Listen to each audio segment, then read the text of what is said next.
We kick things off with our hero, who is confronted by a cute and curvy girl. He says that he is from the current village and has reincarnated here to pay a debt from his previous life.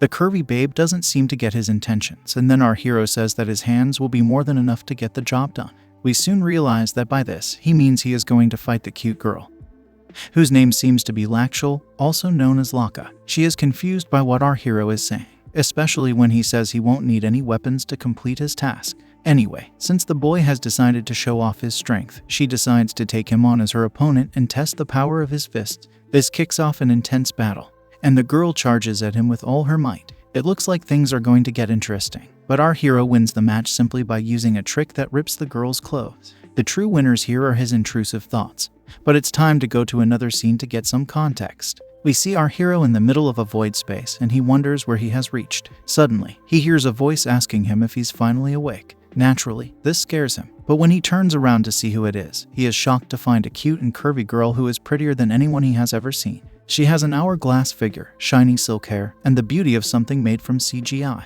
He is led to believe that this babe is a goddess from Greek mythology, and that's when she confirms that she is indeed a cute goddess. Our hero worries that he has spoken out loud because he doesn't want the goddess to hear his intrusive thoughts. However, she says that boys like him always have the same look on their faces whenever they see her in front of them. The point is that she can read his thoughts, so there's not much our hero can do about it. The goddess takes it a bit too far when she reveals that he has lost his life and is now in front of her. It turns out that his way of leaving his past life was foolish and pathetic, so it takes a lot of skill for her to be able to read the mind of a fool like him. Of course, our hero doesn't like to hear such things, even if they are coming from the mouth of a goddess. However, he also realizes that she's just told him that he has lost his life. As expected, he wants to know more about it, but the goddess only repeats herself by saying his way of going was foolish and pathetic. This isn't helping his case, but he is at the mercy of the curvy goddess, so he wonders what could have led to an untimely demise. He recalls playing a game known as Crossout Saber, which is meant to be enjoyed only by adults. We learn that it is a VR game where our hero likes to fight the boss character,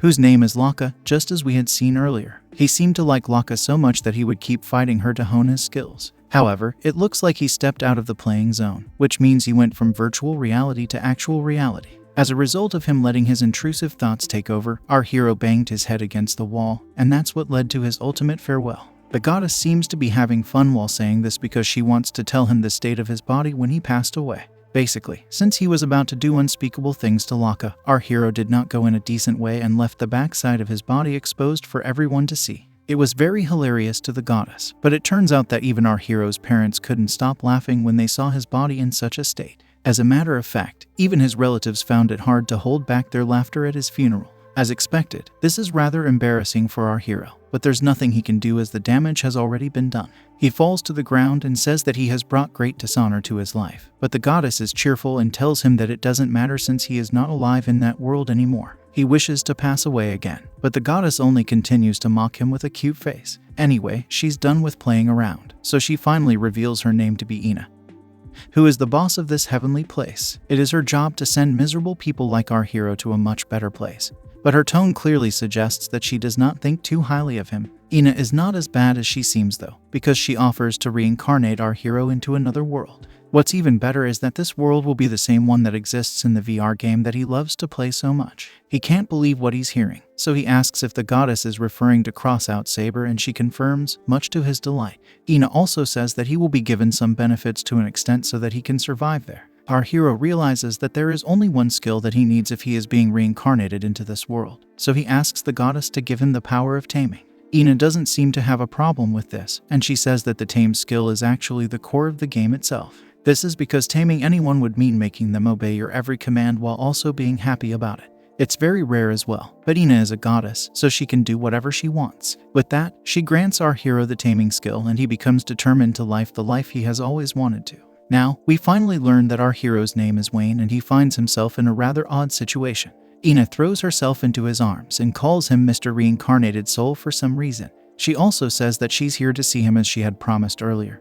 But Wayne has no recollection of this. Our hero can only call Ina by her name, but even this gets the goddess excited, and she holds on to Wayne as if he is her lover boy. Ina says that she had promised to meet him after he'd grow up a bit, and now that she's here, she wants him to violate her curvy body. This is like a dream come true for Wayne, but as expected, it only turns out to be a dream that shall remain a dream. Our hero wakes up in bed and realizes that he was only having a fantasy about Ina. Now, we learn about what happened to Wayne after he was reincarnated into a new fantasy world. He was given the cheat ability to tame whoever he wanted, but once he was born, he was thrown into a dungeon. This doesn't make sense, because Ina had told him that he was supposed to enjoy his life here. This is how the case was for 18 years, where Wayne could not step outside, even if he wanted to. Now that he's become an adult, he can finally explore the VR game of Crossout Saber in real life. He is really curious to know what life is outside the dungeon because in his previous world, he had willingly kept himself inside his room so that he could play shady games. Now, it makes sense as to why his parents were laughing at his demise. Since he has been forcefully kept inside a dungeon in this world, he really wants to know what kind of fate awaits him outside. So far, all he knows is the name of his village and the fact that both his parents have been exiled in this world. There's also the fact that the villain diviner who had imprisoned Wayne has now gone missing without any trace of his location. It's very unlikely for our hero to escape his prison, so he tries to push the door open, but it's of no use. This is where Wayne realizes that he should have asked for superhuman strength rather than anything else, because with that, he would have been able to break free long ago. It turns out that he has been pushing these walls each and every day for as long as he can remember, but none of those efforts have borne any fruit. All Wayne can do is curse his own foolishness, and he wonders what happened to Ina. The goddess was supposed to help our hero escape the dungeon, but given the fact that she's only cute and curvy, it could be possible that she had forgotten about her promise within 10 minutes. Wayne realizes that Ina is a useless goddess, so there's no point counting on her. Instead, he decides to do some muscle training because it has been giving him experience points to a decent extent. However, before he can do anything else, the ground shakes violently and our hero wonders what's going on. It looks like he's experiencing an earthquake. And then the doors to his room suddenly open up due to the friction. After a hectic sequence, Wayne can see his freedom, which is only a few steps away. He does take a moment to think if this is a trap or something, but it's highly unlikely for that to be the case. After all, the villagers could have taken his life easily if they wanted to, so there would be no point in setting a trap for it. Our hero doesn't know what has led to this situation, but he's not going to let a chance like this slip by, so he quickly makes an exit from his room and steps out into this fantasy world. As he gets out of the dungeon, he can see a cute and curvy girl who has a set of demon horns. She seems to be overpowered as she is wreaking havoc everywhere, and she tells the villagers to run away from here as soon as they can if they want her to spare their lives. Wayne realizes that the demon girl must be the cause of the earthquake, but she seems familiar to him from somewhere. He also notices that she is tossing around the villagers as if they are toy soldiers, so this is why he was able to escape with so much ease. It takes him a few moments to finally recognize the demon girl, and she turns out to be none other than Lakshal. Wayne calls out her name with excitement and gets her attention, but the demon girl doesn't look too happy to see him. Of course, she was the one our hero was fighting right before he met his hilarious end back on Earth, and we learn that she is quite the demon general. As a matter of fact, she is known as the demon general sword dancer, and is the right-hand woman of the demon lord, who is known as Ceres. Lakshal takes a look at our hero and confirms her identity, but she clearly does not know who he is, so she asks for his name. Wayne gives his name to her, and is pleased to see that she does exist in this world. Now, our hero wonders why he has met Lakshal after being stuck as a prisoner for so long. It could be fate that a normal villager like him has now come in front of a demon girl who serves the demon lord. He puts his brain to use, and we learn that he has memorized Lakshal's stats in his head because of how much he likes her. The demon girl is like the first boss you have to fight at the start of a game, and will mostly lose against. This was why Wayne made sure to learn everything he could in order to tame her and make her his slave girl. Of course, his excitement got the better of him, so he ended up passing away in real life before he could pass away in the game. As of now, he looks at the stats bar and learns that there is a massive difference between his powers and hers. If Wayne is to fight Lakshal right now, then he is most likely going to be ended. Keeping this in mind, he can't fight her fairly, so he has to activate his intrusive thoughts. So, Wayne decides to celebrate his freedom by making Lakshal his first prey. He then tells the demon girl that he is going to make her pay for what she did to him in his previous life. He says that he doesn't need any weapons because his hands are enough, and now we realize that everything we saw up to this point was a flashback. Lakshal has no idea what Wayne is talking about, because this is the first time that she is seeing him. However, since he has openly challenged her to a battle and doesn't need any weapons, she is not going to hold back either. Wayne gladly claims that he is her true opponent and gets ready for her first charge. Since our hero knows what Lakshal's attack pattern is like, he can dodge her with ease. After that, he uses his ultimate shady move and tears off the demon girl's outfit. Suddenly, his stat bar gives him an alert that states Lakshal is embarrassed and confused at the same time. He has no idea why he is seeing this because back when he used to play the game on Earth, he never received this kind of message. He assumes that he's receiving it because it's his first time using such a shady attack. Our hero clears Laka's confusion by saying he's the one who made her clothes vanish. So the demon girl asks him what's his motive for doing this. He answers her question with a series of unspeakable acts that cause her to finish. This makes the demon girl's EP reach 0, which means that our hero has won the battle and Laka is now his friend. His intrusive thoughts have actually helped him defeat an overpowered demon general, so he is quite happy with himself. Since he has Laka at his mercy now, he wants to try something different, so he uses his draining skills to absorb all her powers. Wayne is definitely shady, but he is not entirely evil as he does spare Laka's life. The other villagers now rush to the scene and find our hero next to the defeated demon girl. They rejoice upon seeing this and are happy to see that Wayne was able to defeat such an overpowered enemy. However, our hero doesn't care even after confirming that he was the one to defeat Laka. The village men now start celebrating Wayne as their savior and start to treat him like a hero. However, he never wanted this kind of status in the first place and uses his new demon powers to shoo them away. He tells the village men not to get too carried away, because he did not capture Laka out of the goodness of his heart. The village men are shocked to see that he can use magic now, but that's because he has absorbed the demon girl's powers. Anyway, they don't want to mess around, so they say that they did not want to imprison Wayne for so long. As a matter of fact, they blame it all on the villain diviner who had ordered for our hero to be kept as a prisoner. None of that matters to Wayne anymore, because anyone would be annoyed and angered over such a horrible act. The important thing for him now is that he's free and powerful, so nobody can imprison him anymore. With that, he tells the village people to know their place and stay out of his way. Now, Wayne orders one of the village girls to give him clothes for 2 people, which means that Laka is going to be joining him on his journey. The village men ask him if he is going to be leaving with the demon girl, but Wayne tells them that it's none of their business. He tries to be sarcastic by asking his enemies if they want him to pay for spending time in prison for so long, but they don't want to take their chances with him, so they let him leave as he is free to do whatever he wants. Now, Wayne leaves the village with Laka and decides to give himself a bath in a nearby lake. After washing his body, he finally feels like a human again and is glad to experience something nice for once. We learn that after he left the village, Wayne checked his stats to see how far along he's come, but saw that he could not absorb Laka's additional abilities. Even so, it's a great bonus for him to have demon powers, so Wayne isn't too worried about it. After all, absorbing the abilities of the ones you defeat and making them your own is what the power of taming is truly about. Wayne laments that the 18 years of imprisonment he had at the start was a huge waste of time. But at least he has a demon girl as his slave now, so it's a great start to his new journey. Now, Laka wakes up from her pleasurable defeat and tries to figure out where she is. All she can remember is that she was attacking the human village, so Wayne decides to avoid any kind of conflict here. He wishes her a good morning and says that he's glad to see her finally awake. The demon girl takes a look at Wayne and recalls that she was fighting him before she passed out. He confirms this and also reveals that he absorbed her powers after defeating her. Naturally, this comes as a shock to Laka, but Wayne makes it even worse for her by saying she has to become his slave if she wants to continue in this world. Our hero tells us that after taming a character like Laka, he does not know if she will be able to obey his commands even if she is supposed to be his friend now. However, he is sure that she won't attack him or harm him now. What he wishes to see now is how Laka will answer his proposal, but it's not at all like how he had imagined it would be. The demon girl makes a cute face and calls our hero a gentle boy, which is shocking for him to hear. She says that Wayne could have taken her life after defeating her, but instead of that, he has asked her to become his slave, which she considers to be very generous. Wayne is clearly confused, because he knows he is not a kind person, but at the same time, it's a bit of a relief that Laka has interpreted his actions in this way. It doesn't just end here, as the demon girl starts talking about some odd kind of philosophy. She agrees that she should be mad at Wayne for defeating her and absorbing all her powers.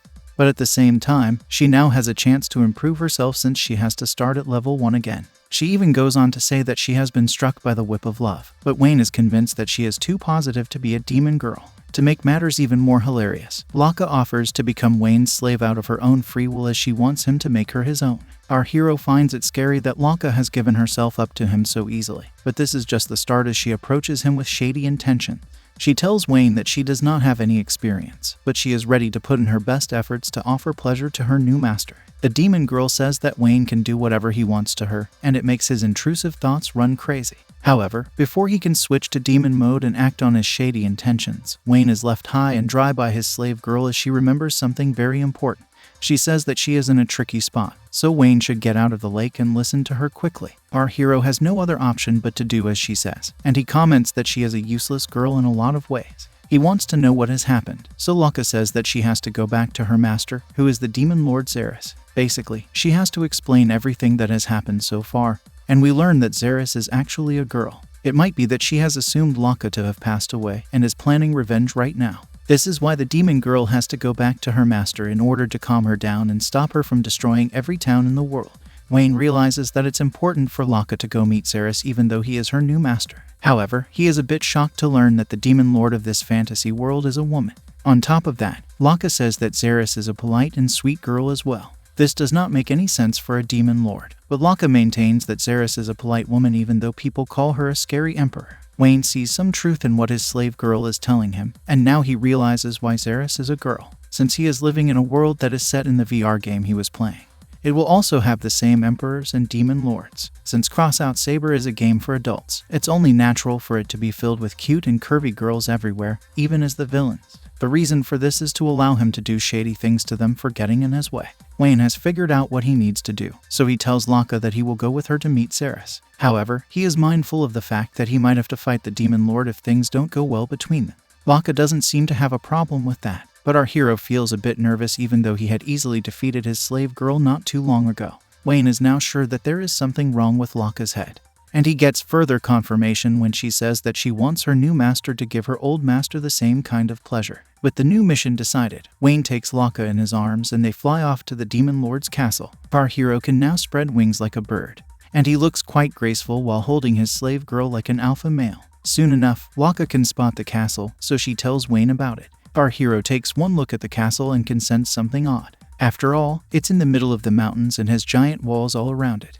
This actually looks more like a fortress than a castle, so Wayne really wants to explore it now. Lakshal explains to him that they should lower their altitude because if a demon from the castle spots them, then it will be difficult to explain why they're here. The couple lands on the ground and they make their way forward. Wayne realizes that Lakshal is not wearing the battle armor that she had on while attacking the village, so he asks her if she is fine wearing commoner clothes. The slave girl seems to be fine with it since everyone will recognize her even if she is wearing different clothes. What's more important is the moment she and Wayne will enter the castle, because she wants her new master to behave a certain way. As expected, our hero is 2 steps ahead of her and says that he will have to act as if he is her slave. This makes the demon girl blush because she is supposed to be Wayne's slave, but is making him behave that way. Our hero has no issues with it, but Lakshal can't let such an atrocity slide. She says that she is ready to accept any kind of punishment from Wayne once they are done dealing with Xeris. Wayne isn't too keen on punishing his slave girl, but it looks like she wants to be treated like a bad girl. It leads to our hero having a hilarious look on his face. So he tries to prevent his intrusive thoughts from taking over and asks Lakshal to lead the way for now. A demon girl behaving this way is extremely strange, so Wayne wonders if he has shifted her gears out of place after giving her such intense pleasure. After all, Lakshal was an innocent demon girl before Wayne unleashed his shady moves on her. She didn't even have this kind of personality in the VR game, so something is clearly different. Anyway, Lakshal seems to be a loyal and faithful slave girl, so Wayne feels that he will get along with her just fine. Now, someone calls out to Lakshal and it turns out to be a slime girl named Slana. The slave girl is glad to see Slana and she explains that she and her new master are on the way to see the demon lord. But Wayne wonders what a slime girl's body feels like. He goes on to perform unspeakable acts on Slana and learns that she can transform her body freely, which means that the sensitivity of her nerves are linked and can be felt throughout her slimy body. Our hero calls out Slana for having a shady body, so she starts crying about it, even though he meant it in a good way. Of course, Wayne figures that he could have worded his sentence a bit better because he thinks the slime girl's body is perfect. He did not want to hurt her feelings, so he asks Slana if she would like to come with him and be his experiment. He offers her a reward, which is to fill her slimy body with his own slime. Slana starts to cozy up to Wayne, but Lakshal has other ideas in mind. She tells Slana that she wants her to protect the outer part of the castle since there is no need to worry about the defense over here. The slime girl is a bit confused to hear Lakshal talk like this, but the slave girl is clearly jealous of the attention Wayne is giving her. Slana says that she is the gatekeeper, so guarding the outside area doesn't make sense to her. However, Lakshal says that she doesn't want Slana to rub her slimy body all over her master because that's not what her job is supposed to be. The slave girl is clearly upset over the slime girl sticking so close to Wayne, so she activates demon mode and tells Slana to get out her sight as soon as possible. Slana starts to cry again over this behavior, but in a cute way, so Laka sends her off, much to Wayne's dismay. After all, he wanted to explore the slime girl's body in great detail with his shady intentions. Our hero asks his slave girl why she acted in such a way, but she simply hugs him from behind and holds him close to her curvy body. She says sorry for not noticing how his intrusive thoughts were taking over, and she wants to help him relieve his body. With that, she puts her hand where every man would want it and proceeds to offer some heaven on earth. Laka asks Wayne not to move because she wants her master to experience full relief. Our hero isn't sure of what to do in this situation, but then he hears a loud roar coming from the skies. It turns out to be an army of dragons that are flying right above the couple. That's when Wayne comes back to his senses and tells Laka not to do anything shady in front of the dragons. He also tells her that she can hold off on the appetizers until the main course is ready to be served. The slave girl obeys her master and then takes him inside the demon lord's castle. It's quite vast and luxurious, so it takes some time for the couple to make their way forward. Laka tells Wayne that it shouldn't be long before they reach the demon lord's throne and she should be awake by now as well. Our hero prepares for the worst, but his slave girl says that she hopes everything ends well between him and Xeris. After all, she is hoping for the demon lord to bless her relationship with her master, since the both of them have been friends since childhood. This fact intrigues Wayne, so Laka tells him that she has been serving Xeris ever since they were little girls. It turns out that Xeris had always wanted to become the demon lord even when she was a child, so Laka made sure to help her achieve this dream. Such a position can only be obtained with true strength, so there were a lot of battles back in the day. This was still when Laka and Xeris were kids, so Wayne shows some sympathy to his slave girl. After all, she did have a rough childhood, so she does deserve some warmth and affection. Their romantic moment comes to an end when they feel a slight tremor, and Wayne wonders where it's coming from. Suddenly, a giant monster with a bald head shows himself and seems glad to see Laka back at the castle. Wayne seems to recognize this monster and even calls him by his name, Giga. Laka tells Giga that she and her master are here to meet the demon lord, so he should not get in their way. However, the bald monster has no intention of letting this slide so easily, and he says that he is going to take over her position as the right-hand woman of Xeris. Basically, Giga is jealous of Laka and wants to defeat her, so he tries to attack the demon girl. Laka does not want her master to be a part of her quarrel, so she asks Wayne to step back. Laka is ready to take Giga on as her opponent, but our hero simply laments the fact that there are still disputes over positions in this castle, even after all the wars that had to be fought for the throne. Giga launches a wind attack on Laka and she is blown away because Wayne has absorbed all her powers. Realizing this, our hero figures that his slave girl won't be able to keep up with the bald monster. He rushes towards Laka and rescues her from getting whacked by the wind attack. He holds her in his arms and it leads to a romantic moment as Wayne asks Laka if she is alright. Our hero has had enough of these silly games, so he puts Laka on the side and decides to end this fight once and for all. He rushes towards Giga and calls him ugly to provoke the bald monster. Giga warns Wayne not to interfere with him because this fight is between him and Laka. However, our hero doesn't have time to play with him, so he goes straight for the head and flicks the bald monster to his defeat. It's a rather surprising attack that gets the job done in a single second, so Wayne can now tend to Laka once again. It's clear that Giga won't be able to get up again, so the bald monster won't be challenging anyone for any position soon. Laka is so taken over by her master's bravery that she hugs him and proclaims her love for him in the most extreme fashion. Wayne simply says that he was just trying to test his powers, but his slave girl wants to live out the fantasy of her master saving her life. She says that she's grateful to serve such a wonderful man, and she is the luckiest girl in the world. She then goes off saying she wants Xeris to experience this happiness as well. However, our hero is well aware of who he is, because he had used Laka's powers to defeat Giga in the first place. Now that all the dangers and obstacles have been cleared, it's finally time to go meet the demon lord. Laka shows her master the door to Xeris' throne, so he walks through it with her. Laka happily greets the demon lord and apologizes for making her worry about her absence. We see Xeris, but she is shown to be a small demon girl who looks cute rather than dangerous. She is pleased to see her friend safe and sound, but is also shocked to see Wayne with her. Xeris asks Laka what's the meaning of this, but our hero is more focused on the fact that he has to overcome her to attain the power of a demon lord. Laka asks her master if he finds Xeris to be cute and he confirms that he does like the way she looks. The slave girl continues to talk about how Xeris is cute and powerful, but not too curvy. Even then, Laka believes that Xeris is the only one fit to be the demon lord, but she gets cut off by Xeris, who looks rather annoyed. She wants to know what happened to the village that Laka was supposed to take care of. And more importantly, she can't feel the demon girl's powers anymore. On the other hand, she can feel an absurd amount of power coming from Wayne, so Xeris is a bit suspicious of what's going on over here. Wayne figures he's been found out, so he tells Locke there's no point in hiding the truth anymore. The slave girl is a bit reluctant to play along, but Zeres wants to know exactly what our hero has done to her best friend. She threatens Wayne to give her an honest answer, and she will decide how much mercy to show him once she hears the truth. Before she can do anything to our hero, Zeres is stopped by Locke, who says that she will explain the whole thing to her. The slave girl then hilariously goes on to say that she has chosen to become Wayne's personal property. As expected, this makes Zeres show a confused face, and even our hero doesn't know how to react to this. To explain the situation better, Locke reveals that she had fought against Wayne, but lost to him rather easily. However, she also adds the fact that he took off all her clothes and did unspeakable things to her curvy body. This only makes matters worse, as Zeres has no words to explain how she's feeling after this. This is not the end just yet, because the slave girl continues her speech by saying her master showed her what true heaven feels like, and absorbed all her powers after that. She adds that Wayne chose not to take her life and offered to make her his follower, which is why she has given her body to him and has become his slave girl. There is an awkward silence after all these revelations, and Wayne has nowhere left to go. He knows that Locke has spoken the truth, so he acts cool and casual for now. Zeres asks him to confirm his name again, and then she asks him to listen to one of her requests. As expected, the request is for Wayne to allow himself to be ended by the Demon Lord as she launches an ultimate attack on him. Our hero is able to dodge the attack with ease, but he's not going to be let off so easily. Zeres is not at all pleased with what she has just heard, and she believes that Wayne is just a creep who has violated Locke's precious body. It is not wrong of her to think of such a thing, because our hero is quite proud of his actions. The Demon Lord promises to use her lightning powers to burn him to a crisp,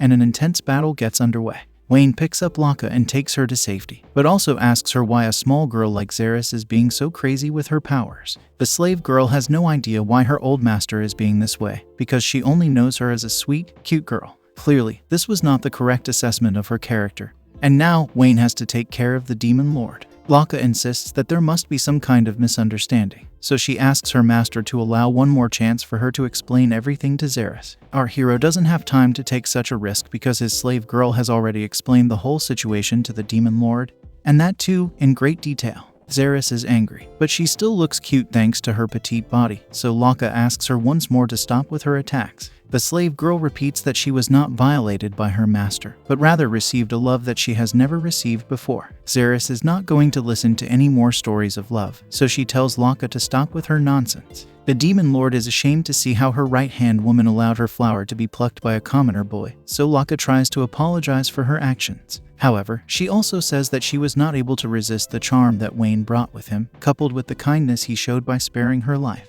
Basically, it looks like Zeres is not going to understand anything even if Locke tried her best to do so. The Demon Lord is fine with that, and she is ready to blast Wayne to pieces in order to wake up Locke from her trance. The slave girl worries for her master, but our hero doesn't care about Zeres and her threats. He asks Locke to stay behind for now, because he was always planning to fight the Demon Lord right from the start. The slave girl wants to know how Wayne is going to win against the Demon Lord, and he simply says that he will do the same thing to Zeres as he had done to Locke. She seems to be fine with that.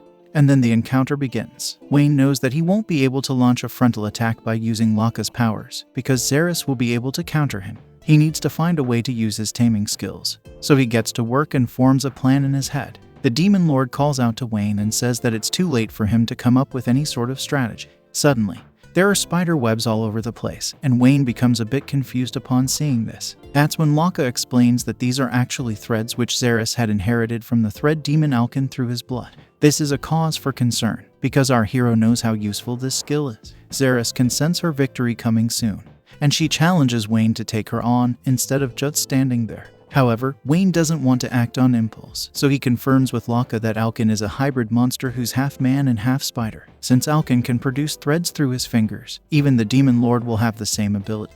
But Wayne has some other thoughts in his head. They have to do with the way he used to play the game back on Earth, and he wonders how he should handle a demi-human based on his experience. His slave girl doesn't know why he's zoning out this way, so she asks if he's alright. Luckily, there's nothing to worry about as our hero says that he is going to refer to Zeres as Spider Girl from now on. Locke is fine with that name, but she feels like her master is only doing all of this to make Zeres even angrier, which is definitely what's happening from the looks of it. The Demon Lord launches another finisher move on Wayne and curses him for trying to make fun of her lineage. Our hero dodges the attack with ease, but his slave girl asks him to be more careful moving forward. She explains that Zeres likes to use 3 kinds of threads when she is in battle mode. There's sticky threads, decapitation threads, and hard threads, so Wayne has some variety to deal with. His feet are caught in some kind of thread already, and the demon lord uses it to smack him to the ground. Laka is worried for her master, but Wayne is only slightly upset because he could feel a little pain. Zeres is pleased with her attack, and now she feels that she has the advantage. Wayne tries to cut off the thread with Laka's sword, but even that doesn't seem to work. He finds himself in quite a spot, and Zeres tells him that she will not take his life so easily. The demon lord wishes to torment our hero till he meets his end, which is a savage way to deal with him. Of course, it's not like Wayne cares about what she has to say, so he asks his slave girl to lend him her sword for a bit. He then asks her to step away for a bit because he is about to use a power move. Our hero unleashes the enchanted airstrike and manages to get rid of the thread attached to his leg. Naturally, this shocks Zeres, who can't believe that someone has been able to destroy her hard thread with such ease. Wayne explains to us that the spider girl's thread has elements of the earth in it, which was why he decided to counter it with a wind element spell. After all, he simply utilized a type weakness. But there's no time to discuss such things because he still needs to defeat the demon lord. He mocks her by stating she won't be able to torment him now, and he's an impatient man anyway, so he's going to end this quickly. Zeres is not going to go down without a fight, so she unleashes a lightning strike, but it's of no use. Wayne uses a cyclone counter and hops to the top while also teasing the demon lord, calling her slow. Now, Wayne unleashes his demon wings and charges at Zeres with his arrow strike. He proudly proclaims this to be his victory and attacks the demon lord with his taming move. It's a direct hit, and after the dust settles, we can see that our hero has done to Zeres what he had done to Laka as well. The demon lord takes a moment to figure out what just hit her, because she hasn't seen a move like this ever before in her life. Of course, she realizes that her outfit has been ripped off, so she becomes angry and it shows on her stats bar. Zeres screams at Wayne with rage and calls him out for trying to violate her just like Laka. She states that she will never forgive him for this and will make sure that he will meet his end. Wayne simply looks at her with a smile on his face and says that she should calm down for now. After all, the real fun is just about to begin. Before he can have his fun, our hero decides to give us a quick recap on how things have gone so far. Basically, it all started when he met with a funny accident while playing a shady VR game for adults. After that, the goddess Ina helped him get a second chance at life by reincarnating him into the world of the very same VR game he liked. He was imprisoned for around 18 years and managed to break free thanks to an attack by the demon girl Laka. He ended up defeating her with a taming skill that he got from Ina. This turned Laka into his slave girl, and then she guided him to the current demon lord of this fantasy world, known as Zeres, who is nothing more than a cute girl. He ends up fighting her and wins the match without really breaking a sweat. Now that we're all caught up, it's time to go back to the present where Wayne is planning how to act out his intrusive thoughts. We are shown a quick glimpse of all the main characters and their stat bars, after which we see Zeres still trying to threaten Wayne. She continues to say that she will end his life, but our hero simply asks her to calm down for a bit. He takes a look at his stats bar and notices that Zeres is now at the highest level of rage. This is not exactly good news for Wayne because the demon lord gets a higher attack power when she is angrier. He does get some leeway though, as this also means that her other stats get lower during this time. Zeres has had enough of the humiliation, so she charges at our hero after activating her demon rage mode. She has a scary face as she asks Wayne if he has any last words, but he is not concerned by any of this. Zeres tries a punch, but misses because her accuracy and evasion skills have dropped due to her rage. Wayne takes advantage of this and tells the demon lord that she will never be able to defeat him now. This only angers her further, but then Wayne spanks her and can see that his technique has worked like a charm. He just needed one touch to get the job done, so he knows he's going to have some fun now. Of course, Zeres is still angry, so she keeps challenging Wayne and orders him to be ended as soon as possible. Wayne can only look at her with a confused face, and then he decides to give her a taste of her own medicine. He grabs the cute demon lord and states that she has been quite rude to him this entire time. He calls her a bad girl, which means that she should be punished for her actions. Zeres is not backing down just yet, so she tries to punch Wayne at close range, but doesn't do much damage. She just looks like a cute toy at this point, but our hero does admit that she still has a little power left in her even though he just drained most of it with his spank. The demon lord does not like the fact that she is being treated this way, but Wayne decides to give her an even harsher punishment now. He begins to spank her in hilarious fashion, and it's quite the sight as he says that he will now teach the naughty demon lord the spank of love. He is not going to stop anytime soon because he's clearly enjoying this as well. It's rather disgraceful for Zeres to be treated this way, even though she is the demon lord, and Wayne agrees that he's basically just experimenting with the spanking. However, our hero notices that Zeres seems to like what he's doing to her, so he now knows her deep, dark secret. He tells the demon lord that if she wants him to stop, then she will have to say something out loud, so she asks him what it is. He teases her by stating that she will need to beg him to stop in cute fashion. But this does not have the kind of effect he was hoping for. Zeres screams at our hero and ridicules him for even considering the fact that she would stoop so low. She declares that she will never do such a thing to the likes of a common man like Wayne, even it means having to forsake her own life. None of her words affect our hero, and he only comments that she is a hopeless demon lord with no sense of manners. He now has a much better idea on how to deal with Zeres, but she thinks it will be a worthless effort. She demands him to put her down right this instant, but he says that he would have done it anyway and not because she is telling him to. He uses the demon lord's own threads against her and notices that his shady technique has been boosted by it. At the same time, Zeres continues to say that she is going to take Wayne's life because he is a lowly human. Wayne has had enough of fooling around, so he uses his ultimate finisher move and then he checks his stats bar. He sees the same statements that he had seen when he satisfied Laka, and the stats bar shows that Zeres has now become his friend since her EP is now 0. Our hero tells us that he now considers his life to be worthwhile even though he was treated as a prisoner for the first 18 years. Now that he has finally seized the demon lord, he has truly become an ultimate hero in this fantasy world. In the middle of his thoughts, Laka calls out to Zeres and checks up on her. The demon lord is not waking up, so Wayne wonders if he overdid it and gave her too much to enjoy. Luckily, Zeres is still alive and Laka hugs her with joy because what she saw was truly amazing from her master. With the demon lord also in his harem, he has now moved on from 1 to 2 slave girls, which makes Laka oddly happy. Wayne once again comments on how odd Laka is as a demon girl, especially when she says that if she and Zeres leave the demon army, then the both of them can still be his slave girls. None of this makes any sense to him, so he just pretends not to have heard what she said. Zeres is basically resting now, so it's time for Wayne to use his draining powers on her as well. He unleashes his ultimate attack and gains the power of the demon lord. His body glows with a new energy and he realizes how amazing Zeres truly is, even though she could not match up to him. Wayne rejoices over the fact that he now has the power of the demon lord, and he will make much better use of it than Zeres ever could. Laka is also happy for her master even though he just drained her best friend's powers as if they were nothing. He feels charged up, so he lifts Laka into his arms and declares that no one will be able to get in his way now. As expected, his slave girl congratulates him and says that she will follow him all the way for the rest of her life.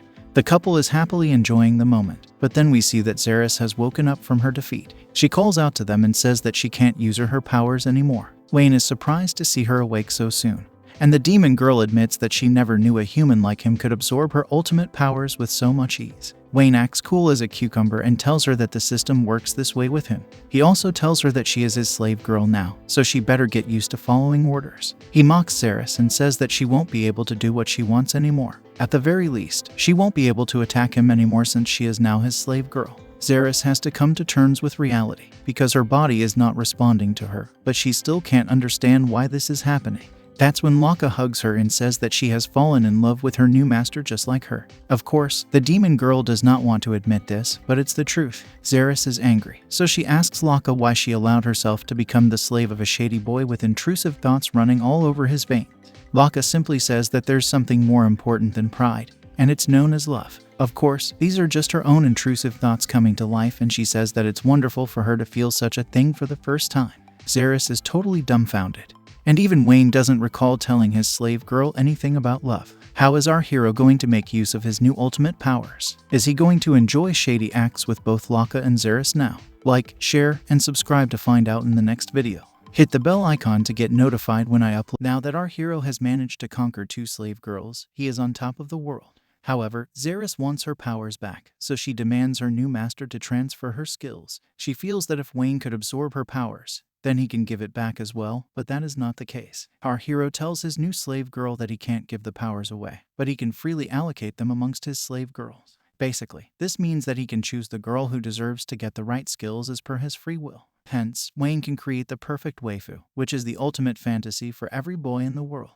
In the middle of this, Laka is just making cute love symbols with her hand because her intrusive thoughts are at a completely different level. On top of all that Zeres is saying, the most important thing for Wayne is that he doesn't want to give her any powers because she's better off being a flat slave girl. This clearly makes her angry, and she tells her master that demonic beings will only obey those with power. Since she was the one controlling the demon army of this kingdom, they will only obey her and no one else. However, now that she has lost her powers, there is a strong chance that all the demons will stop listening to her and start a rampage of their own, which is bad news for everyone. This could lead to the loss of thousands of innocent human lives, so Zeres tries to appeal to our hero's heart by saying he should care for the people of this fantasy world. However, Wayne simply says that he doesn't care about what may happen to anyone else out there, which comes as a massive shock to the demon girl. Now, he explains how he was trapped for 18 years as a prisoner locked up in his own village. He never had a moment of peace ever since he was born, so he doesn't need to make any sacrifices for people he doesn't know. As a matter of fact, our hero has become so numb to emotions that even the hatred he had for these humans has faded away. This means that he does not feel any emotion at all, so he has no desire to protect anyone apart from himself and his slave girls. At the same time, our hero does admit that he would have remained a prisoner in his village if Laka had not attacked it, so he does feel thankful towards Zeres for ordering Laka to destroy his hometown. The demon girl tries to make use of this situation to demand her powers again, but at this point, she just sounds like a broken tape recorder. Of course, Wayne says that such matters should not be mixed with each other, and then he smiles at Zeres, who still seems to have a problem with her new master. Laka takes this chance to hug her master and says that she will always remain by his side, no matter what. It's a cute gesture, but Zeres doesn't like it, so she tells Laka that a demon girl like her should not behave this way. However, she says that she considers herself to be Wayne's loyal slave girl first and a demon girl second. Zeres asks her to rethink her choice, and even our hero wonders what's gotten around Laka. It's a good thing that she's very loyal to her master, but at the same time, such blind faith can come across as odd. At this point, Laka is like a dog in love, so Zeres asks her to take a look into Wayne's eyes. Of course, this is not to praise him, but rather to say that his eyes look like the bottom of a muddy swamp. It's a strange but creative insult, so Wayne makes a face while Laka rebukes Zeres for behaving so impolitely. Our hero decides to make use of this situation, so he acts sad and tells Laka that Zeres has hurt him deeply by saying such mean things. He claims that he won't be able to recover from such pain, so he wants his slave girl to soothe his feelings. Zeres can't believe what she's hearing, but Laka does, so she rushes to her master in an instant. She then offers her twin peaks as soft cushions, and our hero gladly accepts her offer. He enjoys the cozy pillows of heaven offered by a demon girl, and Laka continues to comfort her master like a good slave. Of course, Zeres is not enjoying this one bit, so she orders Laka to stop with this behavior. She doesn't want her to keep spoiling our hero, but it's too late for that. Wayne asks his demon slave if she also wants to be spoiled. But then Laka reveals that she'd been giving Zeres the lap pillow treatment before she met her new master. She asks Zeres to become independent now, because she belongs to Wayne and no one else. The demon slave tries to counter this point, but Wayne becomes interested, especially because of what Laka has just said about lap pillows. He asks his slave girl what she means by usual lap pillows, because this implies that she and Zeres do such things on a regular basis. Laka confirms this and says that since she and Zeres are childhood friends, the demon girl can confide in her for anything and everything. As a matter of fact, Laka is the only one that Zeres can talk to openly. This embarrasses the demon girl, so she asks Laka to wait, but it's way too late for that now. Laka goes on to explain that whenever Zeres would find herself in a tough spot, she would bury her face in her lap. On top of this, she would also cry about the problems she would face as a demon emperor, and has even stated that she wishes to quit this job. Laka finds it very cute, as does Wayne, but Zeres is totally embarrassed at this point because her secret has been revealed. She can't stand this embarrassment anymore, so she tries to force Wayne to give her back her powers. Of course, all of this is in vain because our hero has no intention of doing such a thing. The demon girl continues with her efforts, but it's of no use and Wayne keeps telling her that he doesn't want to give her any powers. It's a hilarious display, but then Laka brings up a fair point, which is that her master might find it irritating if tons of demons would keep attacking him. After all, a lawless world is an issue for everyone living in it. Wayne sees sense in what his slave girl is saying, as it would indeed be very annoying if he'd have to run into a rampaging monster at every stop of his journey. He then decides to give Zeres a little bit of power back so that she can control the demons. He asks her if 20% is enough, but she obviously wants all of it. That's obviously not going to happen, so our hero figures he should get this done with. He touches his demon slave's flat peaks and it makes her upset.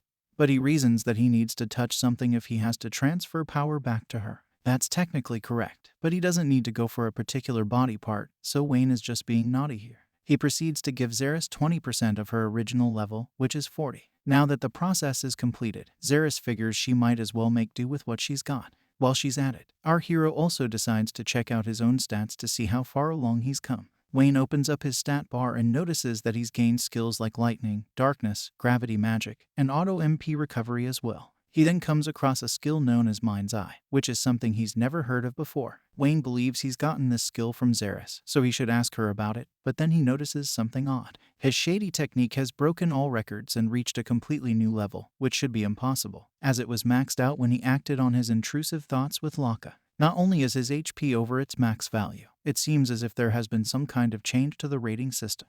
Basically, our hero is now the most overpowered shady man in the world based on his intrusive techniques. This is not all, because Laka is very cheerful about her own skills as she has increased by 30 levels. Wayne is a bit puzzled to hear this because he hasn't done anything shady to her in a while, so there's no reason for Laka to also grow. However, when he checks out her stats, it turns out that she has indeed grown by 30 levels. Our hero is a bit confused, but then his slave girl holds onto his arm and says that the XP he received from defeating Zeres must have also been given to her. Now it all makes sense to Wayne, because this was how it worked in the game as well. The skills of Tame and Drain would work together, so when an enemy would be defeated with Tame, then the fighting players will get the abilities through the Drain skill, and the other team members would get the XP. Laka is happy to gain some strength now, because she can finally be of use to her master as a fighter. She tells him that she can finally prove why she was called the Demon General of Sword Dancing before she met him. At the same time, Laka also asks Wayne to watch over her, and then we see some sunlight shining through the roof. Wayne is a bit confused to see this because the ceiling did not take any damage during his fight with Zeres.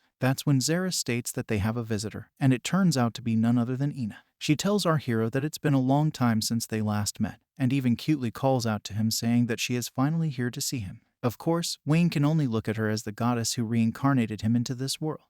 Ina comments on how manly our hero has become, but he is upset with the goddess and calls her out for being late.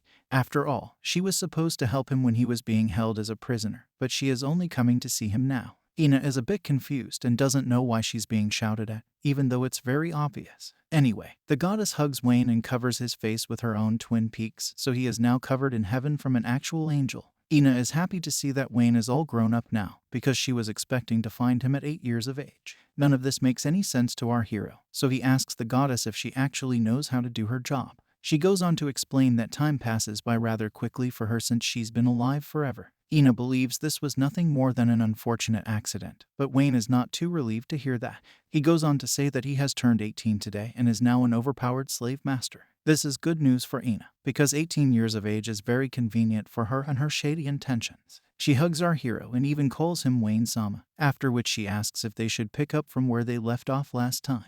The cute goddess forgets her holy position and tells Wayne that her curvy body throbs all over whenever she thinks about him. But before she can get shadier, Laka spoils the party with her sharp blade. Ina is a bit alarmed by this behavior, but Laka is not just going to stand there and let her lover boy get violated by another girl. She tells Ina that she doesn't know who she is, but what she does know is that her master can only be touched by her and Zeres, so Ina should leave this instant. Of course, the goddess doesn't like her tone, so she tells Laka that she had already gotten a head start with Wayne a long time ago. She also tries to flex the fact that she is a goddess, but uses Zeres as a shield, so the demon girl calls her out on it. Ina goes on to say that she was the one who reincarnated Wayne into this world. On top of that, she is the one who has blessed him with his shady technique. The goddess further states that she knew Wayne from the very beginning and they did some shady things of their own back in the day. However, they were not able to take their intrusive thoughts right till the end at that time. Now that Ina has made her point, she decides to stake her claim, but before she can even complete her sentence, she is attacked by Zeres who unleashes a lightning bolt. Even Laka uses her demon blade to slice the goddess with all her might. And the slave girls show no mercy at all. Our hero can only watch on in shock and awe as Ina is blasted in hilarious fashion. Laka can't believe the fact that her lover boy was violated by a goddess before her, and she claims not to leave even a trace of Ina. Zeres, on the other hand, is upset with Ina because she is the one who has brought Wayne into this world. Our hero figures he needs to calm his slave girls down, so he tells Laka this is the Ina that he had told her about earlier. However, she does not recall hearing such a name and gives him a demonic look. Zeres continues to call out to Ina with rage because she knows the goddess must have easily survived their attacks. She boldly states that she will capture Ina alive and torture her for as long as she needs to make her go mad. Suddenly, a heavenly voice asks the three of them if they can hear her, which means that Ina is still alive and well. Wayne is glad to hear this, and he breathes a sigh of relief, but that is not the case for Laka and Zeres. The demon girl doesn't like the fact that Ina is trying to run away, so she tells the goddess to come back. After all, she wants to make her pay for making her meet Wayne, who has only humiliated her so far. As expected, Ina has no intention of doing so because she finds both the slave girls scary. Laka is also in demon mode now, and she mocks the goddess for being frank. However, our hero is not here to waste any time, so he uses his brain and tells Ina that it feels like he's receiving some kind of divine message. With nothing else to do, he asks the goddess to give him a task, which comes across as a surprise to her. Wayne further explains to her that he really doesn't know what else to do in this fantasy world. He doesn't have any direction, especially after taming Xeris, who is supposed to be a big shot over here. This offends her, but Wayne doesn't care about that, and he tells his cute goddess to give him some purpose. Ina gives it some thought and tells him that when people are reincarnated, they usually like to make a statement by going to a popular school. This makes our hero interested because even though he doesn't like the idea of school by itself, he feels that it might be fun if the classes are based around combat.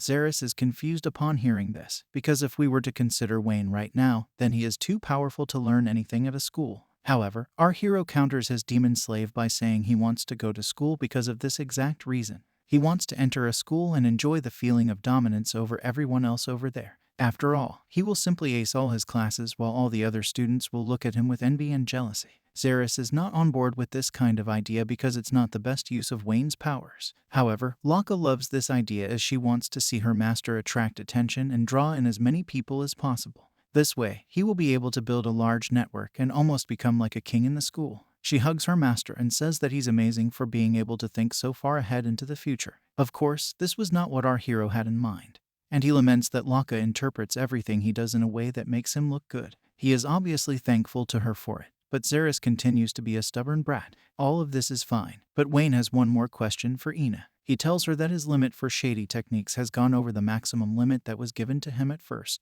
He has no idea why this has happened, so he wonders if the cute goddess would have an answer for him. She explains that he was able to go over the limit because he has leveled up to a certain point. Basically, if he can continue increasing his level, then he will also unlock events which were not known to him before. Now that Wayne knows why his intrusive powers have increased, he feels that going to school will become even more exciting for him. This is because he's sure that he'll be able to increase his powers upon meeting more people. Laka continues to hold onto his arm with blind love, and then Ina explains that the top school of this fantasy world is the Siphon Royal Academy, which is southeast from here. Ina says that she would like to join her lover boy on this journey as well, but Laka issues her another threat by saying she will turn the goddess girl into rust the moment her demon blade is unleashed. Ina becomes a bit cautious after hearing this, but it doesn't hinder her one bit. Now, Wayne declares that the next adventure is the Siphon Royal Academy, and Laka happily states that she and Xeris will follow him wherever he goes, even if the demon slave doesn't look too thrilled about it. Some time passes by, but soon enough, the team reaches Siphon and Laka is thrilled to see how nice the city. There are people and shops everywhere, which means that it's a very lively town. While Laka admires the pretty plants and flowers on display, Wayne realizes that this place looks exactly like how he had seen it before. His slave girl asks him if he has been here earlier, so he explains that Siphon would be the base of operations in the game he used to play back when he was on Earth. It would show up at the very beginning of the game. And our hero actually ended up lodging somewhere here when he had collected enough cash and experience from hunting monsters. Laka simply nods along as her master puts a flower on her head and acts romantic for a bit. She checks herself out in the window glass, but Wayne realizes that she might not have understood anything that he just said because she doesn't know anything about the game. More importantly, he has one more question to ask Laka, and it has to do with the fact that she is hiding her demon horns. He asks if it's all right for her to roam around without having her horns, but Laka doesn't seem to have a problem with it. She states that a high-ranking demon girl such as herself can change her appearance whenever she wants, and it's not a hassle. Wayne calls her out by saying she might sound confident, but she hasn't even gotten her wind magic back. This makes Laka nervous because she is still only at a basic power level, which is nothing compared to what she was before meeting her master. Wayne tells Laka that if she had grown so many levels after he defeated Xeris, then she should also have the ability to distribute her skills and powers. The slave girl agrees with what he says, but he then states that he did not gain any skill points after beating Xeris himself. Our hero then goes on to give us a lesson on how the whole process works by drawing up a chalkboard. The drain move is known to increase ability levels directly, but in the case of Wayne, the required experience to match these levels has increased. This means it will take some time for him to reach a stage where he can start gaining abilities again. Drain might be a useful move, but it does come with a price, and Wayne will have to deal with it. Now, Laka tells him that she was thinking about learning some different kind of magic. Since demon girls are known for their magic skills, she believes that she will be able to get the same kind of success with a different set of abilities as well. Even so, to be able to master an additional element will not be easy because 1 is the general limit. Hearing this makes our hero realize that it's very hard to use more than just one attribute. Laka then states that Zeres could use 3 different attributes at the same time, which had made her very special. Wayne agrees with this logic, but he also knows that a player like himself will not face this problem. He asks Laka if it will be annoying for her not to be able to use magic that she had control over before, but the slave girl says that she has her sword as backup. What's more important to her is that even if she can't use wind magic by herself, she will just need to hug her master and travel long distances with him by holding onto his body. She even starts to imagine this fantasy in her head. But Wayne is still clueless as to why Laka has so many intrusive thoughts. He pauses for a moment, and that's when he realizes that the sudden cuteness on display has caught him off guard. He agrees with Laka's logic and she blushes with joy, but their romantic moment is ruined when they hear someone screaming from a distance. Both Wayne and Laka turn around to see what the fuss is about, and they can hear 2 men fighting over bumping into each other. One man tells an old man to watch where he is going, but the old man says that he was just walking normally. The younger man seems to have kicked the old man from behind, but he says that the old man was walking so slowly that he accidentally kicked him without realizing it. Of course, this is just an excuse, and even Wayne can identify that the young man is the person in the wrong. Despite this, the rascal man continues to shout at the old man and even threatens to beat him up. Normally, a hero would come to the rescue, but Wayne has already established that he doesn't care about humans. After all, it's just an old man and not a cute girl, so he has no motivation to help him out. He tells Laka that they should get going, which catches her off guard, but she does as her master says because she wants to obey him. The only thing that matters to Laka is Wayne. But then we hear a voice ordering the rascal man to stop what he is doing. It turns out to be the guardian of Siphon, who is a cute girl named Tamara Linoa. She calls out to the rascal man and says that she will not allow any injustice to happen here as long as she is present. She decides to unleash the might of her blade and launches an attack without any hesitation. However, before the blade hits the rascal man, Tamara launches a deadly kick that knocks him out cold. This does look heroic, but Wayne wonders why the cute warrior girl didn't use her blade like she had said. Anyway, 1 kick is all it takes to send the rascal man flying away and he is knocked out. Tamara then goes to the old man and helps him up by offering support. Our hero sees this and comments that Tamara is a good girl, even though her fighting techniques are a bit painful to watch. The most important thing is that she has a curvy body with twin peaks, so she falls within our hero's radar. All seems to be fine, but then the rascal man wakes up from the kick and looks down on Tamara. He is annoyed by what she has just done and he is ready to teach her a lesson. Luckily, before he can do anything, he is struck by a bolt attack which has been launched by Wayne. He falls to the ground for good this time, and Tamara thanks our hero for his service. He obviously did this to impress the curvy guardian, but he was careless with his methods, and now the whole town wants to know who he is. Wayne tries to act calm, but then all the people around him start to whisper rumors into each other's ears. Our hero doesn't like that so many people are looking at him, and he laments the fact that he got carried away due to a curvy girl. He decides to resolve the issue quickly, so he says that he shocked the rascal man because he saw a damsel in distress. He then offers his hand to Tamar and asks her if she's all right. He realizes that the original victim is the old man, so he asks about him as well, and both of them say they are fine. Now, Tamara looks at our hero with dreamy eyes, which means that she's taken a liking to him. Wayne can only try to look away because he does not want his intrusive thoughts to kick in right now. The guardian girl goes on to press her curvy body against her savior's, and even asks if she can call him Wayne Kun. Our hero is a bit surprised by her behavior, and then she asks him to show some more of his amazing magic. She goes on to ask a lot of questions, and she especially wants to know if he is a student here at the academy. Tamara also wants to know what kind of magic Wayne specializes in and goes on to ask for his address as well. However, before she can carry on with this line of questioning, our hero can feel another set of twin peaks brushing up against his arms. It turns out to be Laka, who is feeling jealous of the attention Tamara is giving her master. She decides to make an introduction and also reveals that she is Wayne's slave girl. The problem is that she also mentions the nature of her slave acts, and it makes Tamara very confused. Our hero has no answer for this, so he simply laments the fact that Laka has gotten in his way again. Tamara asks Wayne if he would like to explain this, but he really doesn't know what to say to her. Our hero says that he doesn't have an excuse for his shady relationship with Laka, but it turns out that the curvy guardian wants to know what a body slave is supposed to be. Wayne is even more amazed over what he actually needs to explain, and it leads to an awkward pause.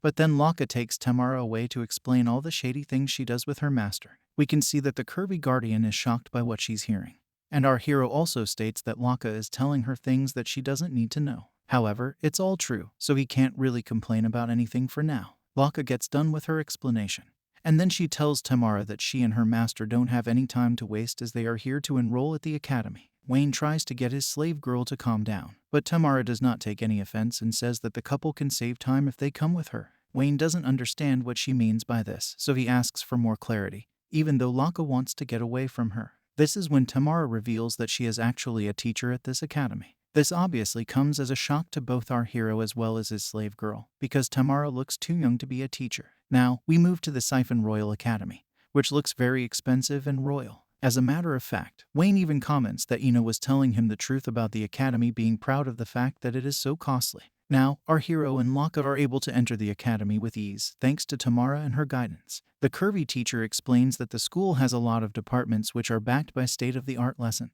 On top of that, the research conducted here is so good that all of the students passing out from here are considered to be the best. Wayne had also heard these things before, but he has no idea about whether the school can live up to its hype. This is because there was no way to enroll into the academy back when he used to play the game.